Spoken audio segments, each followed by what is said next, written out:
Chères téléspectatrices, chers téléspectateurs, bienvenue dans votre émission Ilm wa Hadara, Science et Civilisation. Aujourd'hui, je vous propose d'aller du côté de l'anthropologie avec le grand professeur Si Hassan Rachid. Bonjour. Bonjour, c'est Ali, bonjour. Je suis très heureux de dialoguer, converser avec vous aujourd'hui autour de vos travaux. Vous êtes professeur émérite à l'université Hassan II, vous êtes à l'université Mohamed VI Polytechnique, vous êtes membre de l'Académie du Royaume du Maroc. Mais avant cela, dans ce début d'émission, je voudrais que vous me disiez quelles ont été vos motivations pour faire ce type d'études. Et votre doctorat, j'ai cru comprendre que vous étiez d'abord orienté en sciences politiques et puis le virage s'est fait progressivement ou d'un seul coup vers l'anthropologie. Merci d'abord de m'avoir dans votre émission, dont j'ai suivi un peu la genèse. Alors, je disais au début, dans les années 90, que je suis juriste de formation et anthropologue de conversion. Juriste de formation et anthropologue de conversion. Donc ça résume un peu, oui, ça résume un peu ma conversion, ça résume un peu mon itinéraire. Et donc pendant 6-7 ans, j'étais à la faculté des sciences juridiques, économiques et sociales de Casablanca. J'ai gardé de la rigueur, bien sûr, cette formation juridique, que donne le droit, voilà, que donne le droit. Et donc, mais j'étais très mal à l'aise dans l'analyse des textes, dans l'analyse des phénomènes juridiques, parce qu'on étudiait les textes par les textes et à travers les textes eux-mêmes. Donc il n'y avait pas ce qu'offraient les sciences sociales, y compris la science juridique et la sociologie juridique, c'est-à-dire ces théories, ces backgrounds théoriques, ces concepts théoriques, cette tradition théorique. Et donc j'ai quitté, je peux pas, je l'ai écrit dans Devenir anthropologue où je raconte un peu ma carrière, je n'ai pas vraiment une raison claire de cette conversion. Je comprends. Ça s'est fait progressivement. Et comme vous dites si bien, le droit est très structurant. Le droit est omniprésent dans notre vie. Et bien souvent, on n'y prête pas attention.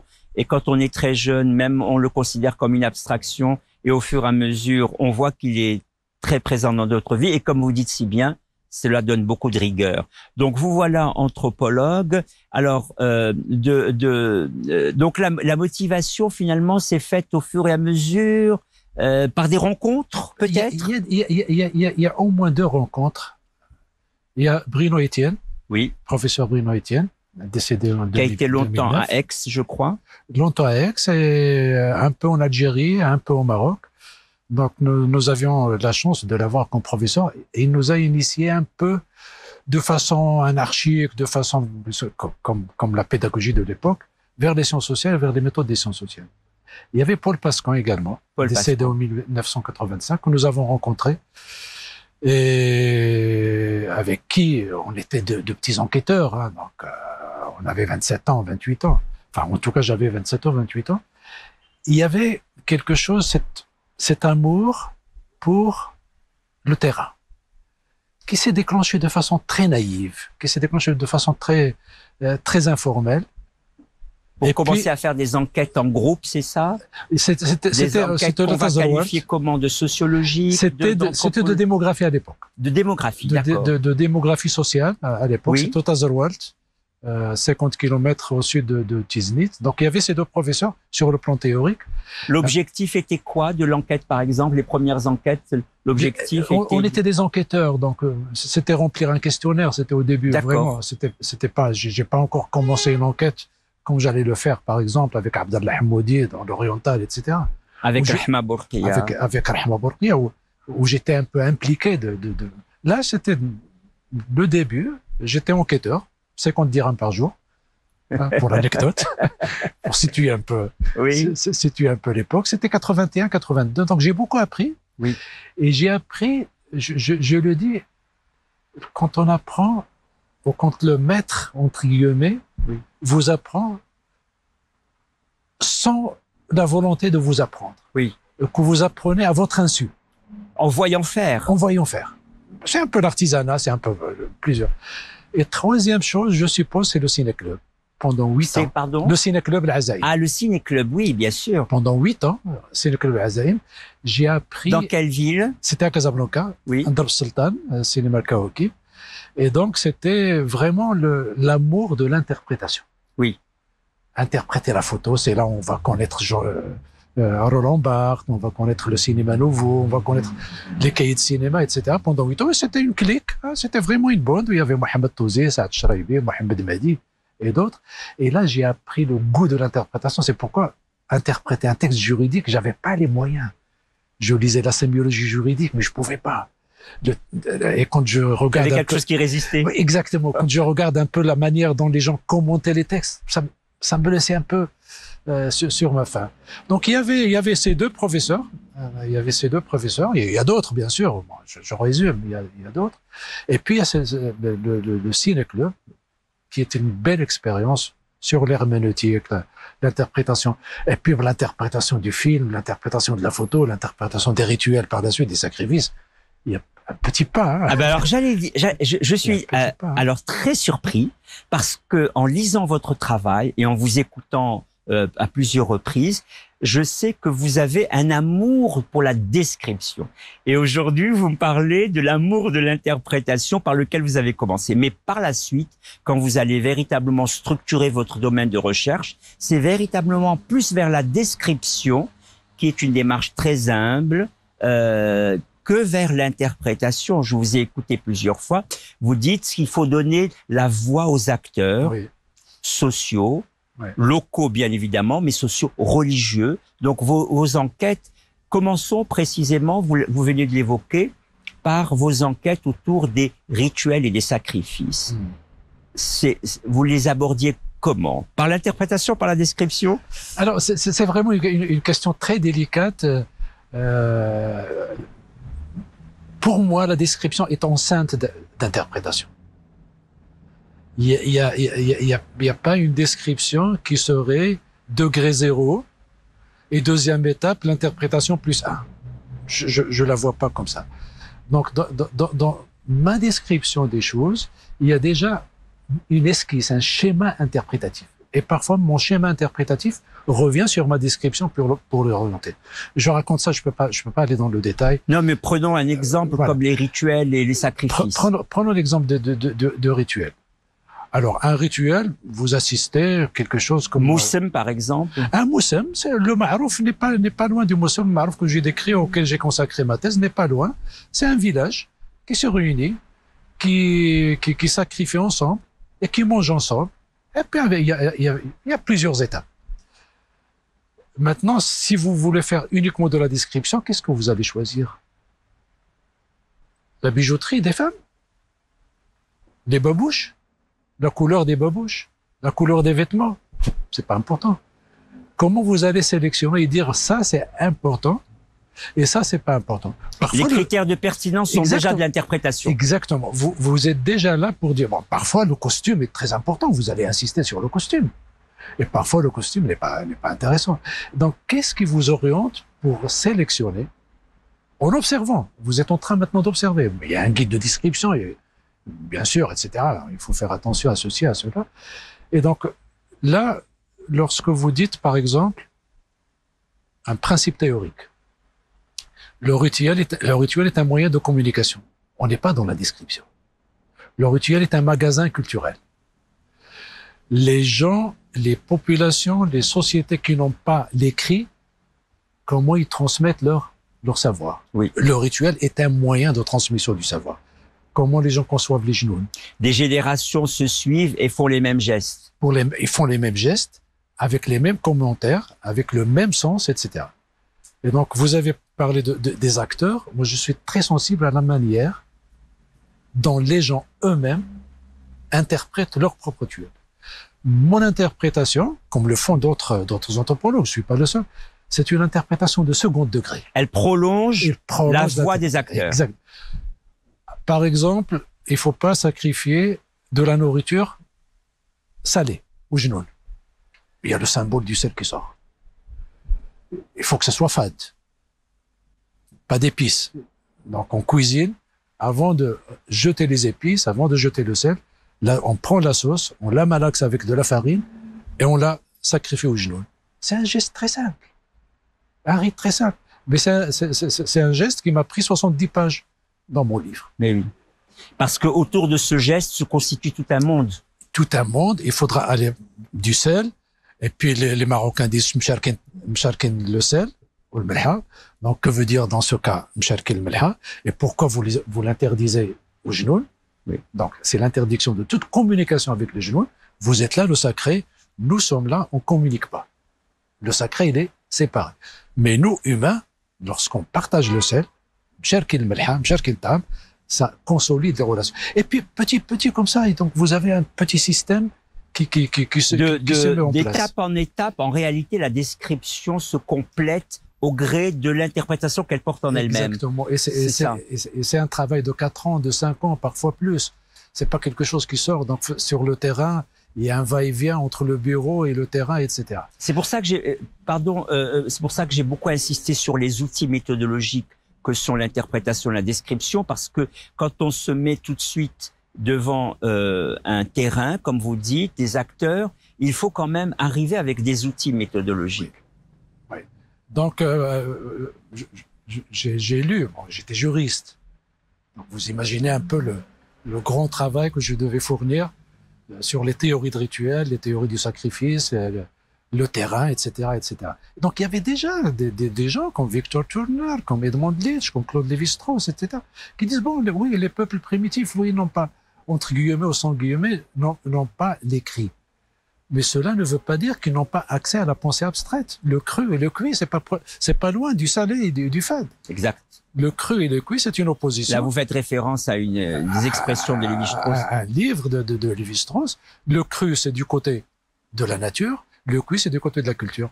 C'est exactement l'original. C'est une conception de la nature. Qu'est-ce que c'est que la nature? C'est le fade. C'est sacrifier avec la main gauche. On sacrifie au genou avec la main gauche. Ce n'est pas la main de la culture. Donc, on mange avec la main droite. C'est le temps nocturne. Versus, c'est l'inhabité, c'est le khla, c'est les ruines, et ainsi de suite. Oui. Et donc, lorsque vous faites un peu le lien entre ces différents symboles liés au genou, vous allez voir que c'est une conception de la nature. La nature. Et vous pouvez faire le lien sans forcer vraiment l'interprétation avec Aristote et avec les Grecs et leur manière de définir la nature, c'est le bébé et l'animal. Conception de la nature et aussi, autre pan de votre travail, conception de la société. Vous avez consacré beaucoup de travaux anthropologiques sur ce que l'on appelle la sécularisation, ce que l'on appelle véritablement les idéologies attenant à la sécularisation qui peuvent être d'orientation religieuse ou d'orientation nationaliste. Alors ça, c'est un second pan de votre travail. Nous allons essayer d'en énumérer quelques-uns, mais là aussi, quelle a été votre entrée dans ce domaine qui est celui de la sécularisation et Ilmania? Oui, alors, juste la transition, c'est un peu le concept de l'esprit du terrain. Oui. J'ai fait le terrain pendant une quinzaine d'années, de façon intensive. J'en fais toujours de façon un peu discontinue. L'esprit du terrain, c'est que devrais-je faire, que dois-je faire avec ma boîte à outils théoriques?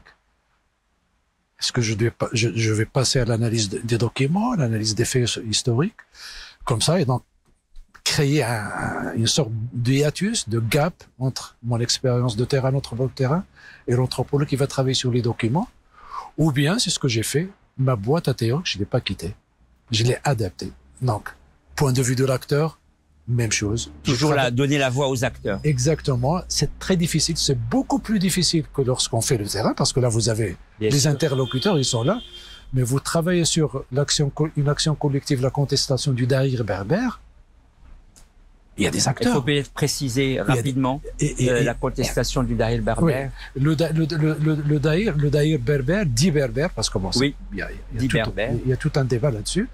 On préfère entre guillemets daïr berbère, oui, parce que c'est l'appellation de la colonisation. C'est 1930, un daïr qui a été promulgué pour, selon le mouvement national, diviser les berbères et les arabophones, et diviser les musulmans. Mais le plus important, il y avait une contestation à Rabat, à Fès et à Salé. Comment étudier, décrire, interpréter cette contestation. Comment décrire? Contestation contre la séparation, contre la séparation. Des parties de la population marocaine. Et contre ce daïr-là qui sépare la population. C'est un daïr de la colonisation. C'est un daïr de la colonisation. La division, on divise la société marocaine. Exactement, c'était l'intention. Et donc, il y a des nationalistes qui ont ce qu'on appelle des nationalistes, en réalité des résistants contre la colonisation, oui, qui contestent cela. Qui contestent cela, et avec des noms, avec des témoignages. Je dis tout ça. Et vous avez fait une enquête de cela. Une enquête de ce type, une enquête documentaire. Donc, ça prend beaucoup de temps. Il faut être également patient parce que les témoignages des gens, moi, je suis Ils ont disparu pour la plupart. Ils ont disparu, ils ont laissé des traces écrites. Des traces. Et pas toujours, parce que bon, les nationalistes qui ont accompagné, qui ont vécu, ceux-là n'ont pas tous écrit. Oui. Mais bon, peu importe. L'essentiel, c'est de dire, bon, moi, je dois sentir les acteurs, le point de vue des acteurs, l'espace des acteurs, les discussions qui avaient lieu pour dire, on va maintenant vers le latif, vers une mobilisation religieuse. Ce n'était pas le cas. Donc, moi, je suis très sensible au carrefour, oui, aux décisions. Oui. Les gens disent, bon, un acteur pour le Sabihi, qui était un lauréat de l'Institut des langues orientales, Paris, à l'époque, il avait 30 ans. Et lui disait, le territoire, c'est une atteinte au territoire, c'est pas une atteinte à la religion.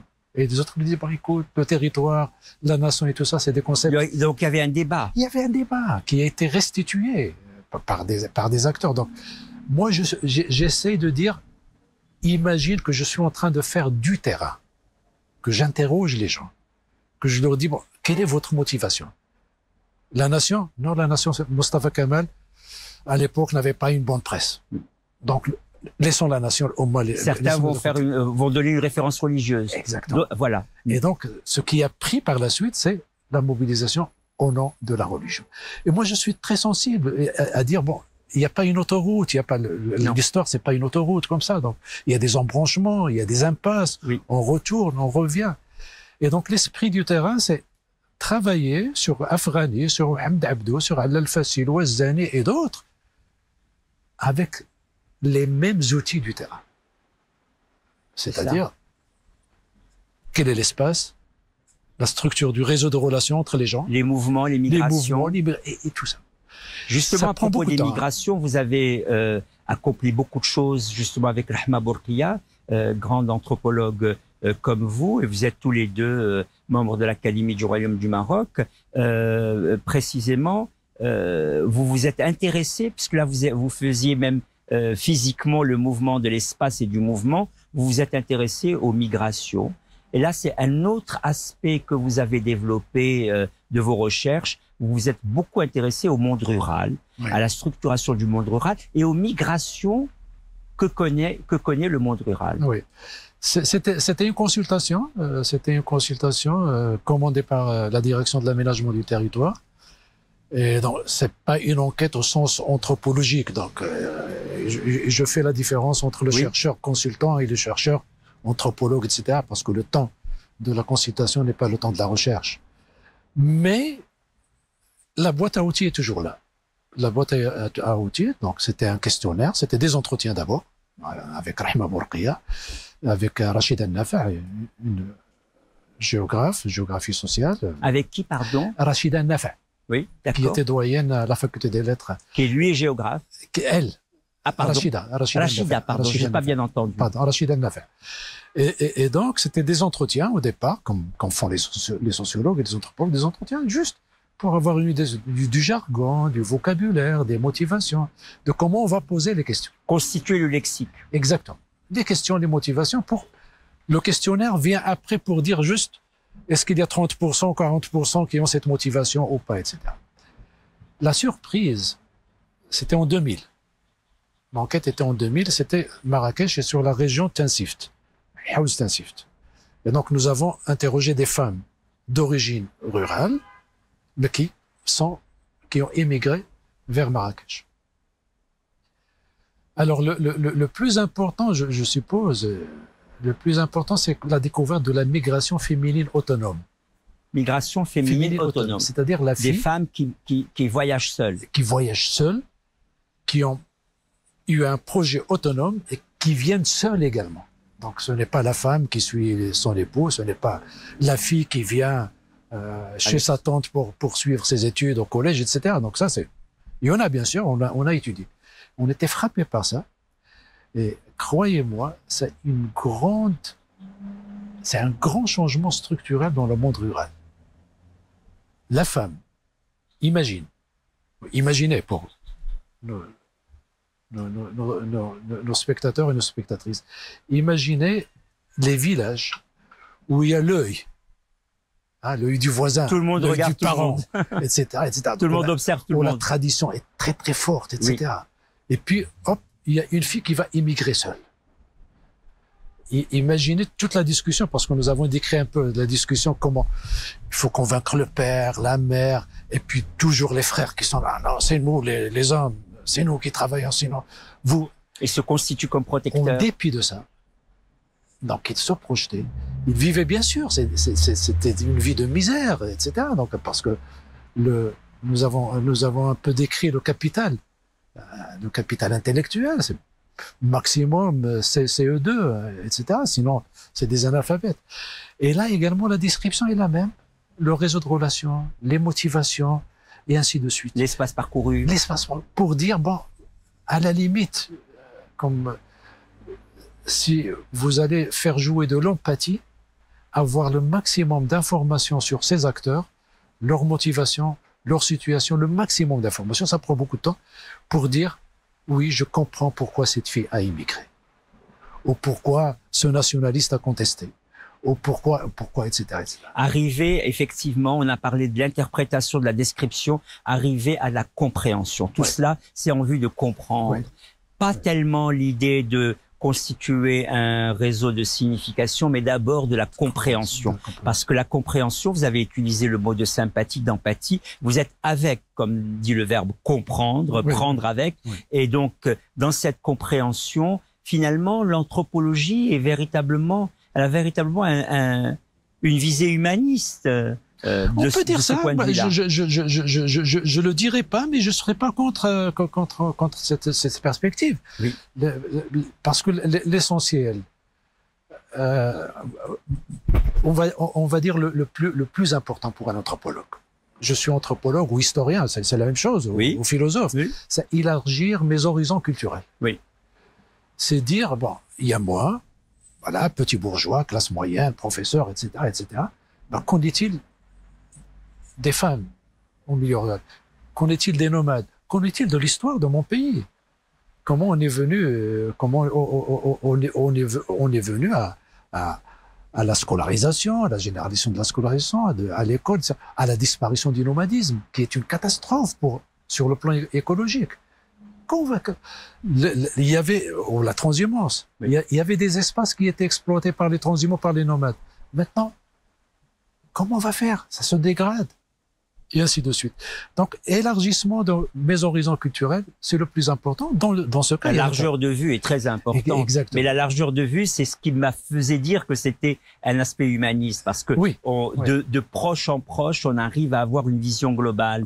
Et je disais de proche en proche, eh bien, c'est sur ça maintenant que je voudrais vous interroger, parce que vous avez développé aussi une anthropologie du proche et du lointain, bien sûr, mais du proche, c'est-à-dire, c'est très difficile, regarder au plus près de soi, parce qu'on est habitué à jeter son regard au loin, d'aller enquêter, comme vous avez cité plusieurs villages et contrées du Maroc, régions du Maroc où vous avez enquêté, mais à un certain moment, vous avez voulu enquêter sur le soi, le proche, au plus près de vous, pourrais-je dire. Oui. Alors, il y a deux types.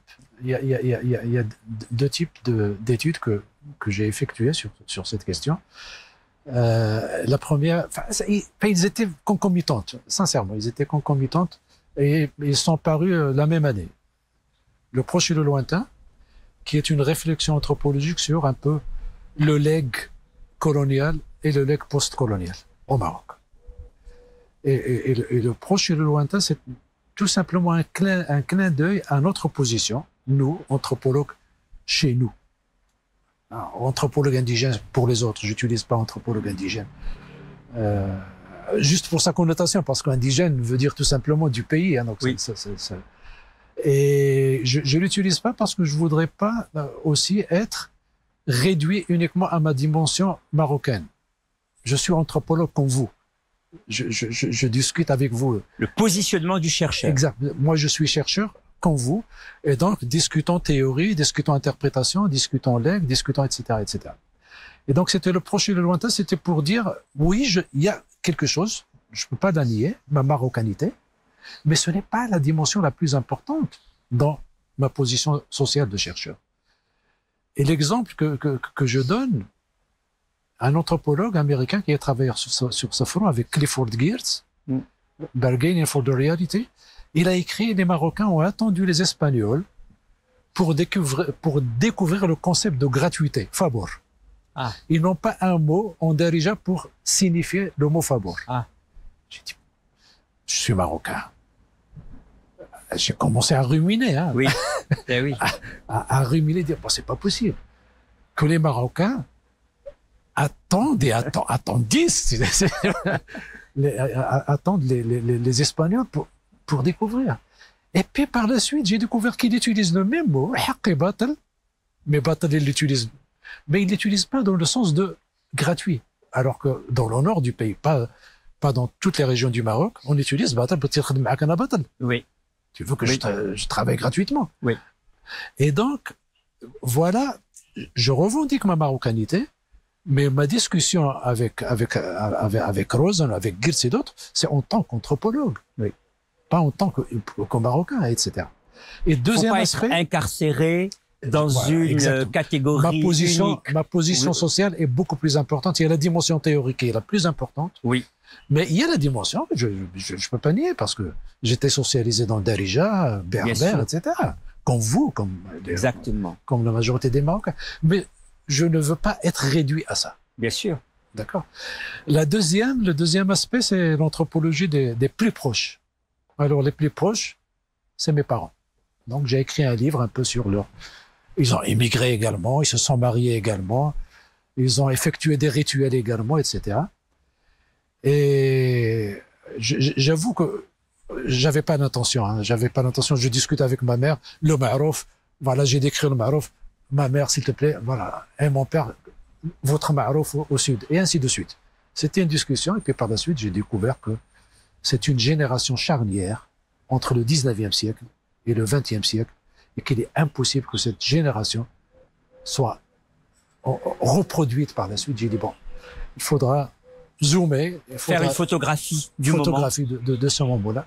Et donc, j'ai écrit l'anthropologie des plus proches. Ah oui. Sur mes parents. On arrive presque au terme de l'émission. Deux petites questions rapidement. Vous avez contribué avec deux autres chercheurs, dont un, on va saluer sa mémoire aujourd'hui, l'Ayadi, c'est Mohamed Ayadi, paix à son âme, et Monsieur Tozi. Vous avez fait un travail remarquable au début de ce XXe siècle, les années 2005-2007, sur un ouvrage qui s'intitule L'islam au quotidien, travail que vous avez effectué en langue française, mais qui a été traduit en arabe. Et moi, je l'avais lu véritablement avec profit. Et là, vous avez justement fait quelque chose qu'on appellerait une déflation. On va pas aller dans les grandes idéologies, les grands discours, mais l'islam au quotidien. Que font les Marocains de cette pratique au jour le jour? Est-ce bien cela? Alors, je vous pose mes deux questions rapidement et vous répondez rapidement, parce qu'il nous reste 3 minutes. Et l'autre question, vous avez contribué à la commission spéciale sur le nouveau développement au Maroc. Alors, sur ces deux points, rapidement, une petite... je suis désolé de vous brusquer. Il n'y a pas de problème. Donc. Non, pas de souci. Vous avez choisi à la fin 2 actions collectives, d'accord, où je suis un acteur parmi d'autres. Alors, il y a très rapidement, pour l'islam au quotidien, vous l'avez bien dit, c'est basta, c'est l'idéologie religieuse, la religion en tant qu'effervescence, la religion en tant que violence, etc. Que fièvre, on a entendu. Exactement. Donc, mais il y a un islam quotidien. Oui. Pourquoi ne pas l'étudier? Moi, bien sûr, si vous cherchez un peu la renommée, la réputation internationale, c'est pas avec l'islam au quotidien que vous allez l'avoir. C'est avec, voilà, la violence, le terrorisme, l'explication, etc. de l'islam de l'islam politique, etc. Donc il y avait ça, et donc nous nous sommes arrêtés et dire moi, Mohamed Touzi, Mohamed Ayadi, on a dit bon, il faudra. Nous avons travaillé un peu moins. Bon, à la limite, j'ai travaillé sur la religion dite populaire, etc. Donnons un peu de l'occasion à ces gens-là pour s'exprimer sur la prière, une vingtaine de questions sur la prière, pas une seule, une vingtaine, les nawafil, les prières surrogatoires, etc., etc. Et puis sur le rapport entre la religion et le quotidien, écouter la musique, aller à la plage, la mixité dans le travail, la mixité à l'école, etc. Pas uniquement le côté uniquement normatif, mais les effets de côté normatif sur la quotidienneté, la forme de vie. La forme de vie, le mode de vie, la forme de vie. Pour la commission, la commission, c'était... En deux mots? Non, c'était une grande université. De toute façon, je ne peux le dire qu'en deux mots, parce que c'est tellement immense ce que nous avons appris. Ce que, en tout cas, j'ai appris. Vous avez auditionné beaucoup de gens? Il y avait le terrain. Malheureusement, il y avait le Covid un peu qui nous a un peu cassé. Nous avons fait pas mal de terrain bien sûr rapide, mais rencontre avec les gens, écoute des gens. Nous avons écouté d'autres acteurs, et bien sûr, politiques, syndicaux, etc. Et c'était vraiment une université pour moi, une université citoyenne, où j'ai appris de mes collègues ce que j'ai appris de mes collègues, et en termes de background, pas en termes de qu'est-ce que vous avez appris, voilà. En termes de background, c'est-à-dire sur l'histoire du Maroc, sur les enjeux politiques, sur la pauvreté, sur l'inégalité sociale. Et puis c'était sincère, je le dis, c'était sincère. Donc il y avait un débat honnête, un débat objectif, un débat parfois houleux. Mais nous avons besoin de débat public. Oui. Et merci beaucoup de votre passage dans cette émission. Chères téléspectatrices, chers téléspectateurs, merci beaucoup de votre attention. Nous avons fait ce voyage avec Si Hassan Rachid aujourd'hui autour de l'anthropologie. Je vous donne rendez-vous pour une prochaine séance. Au revoir.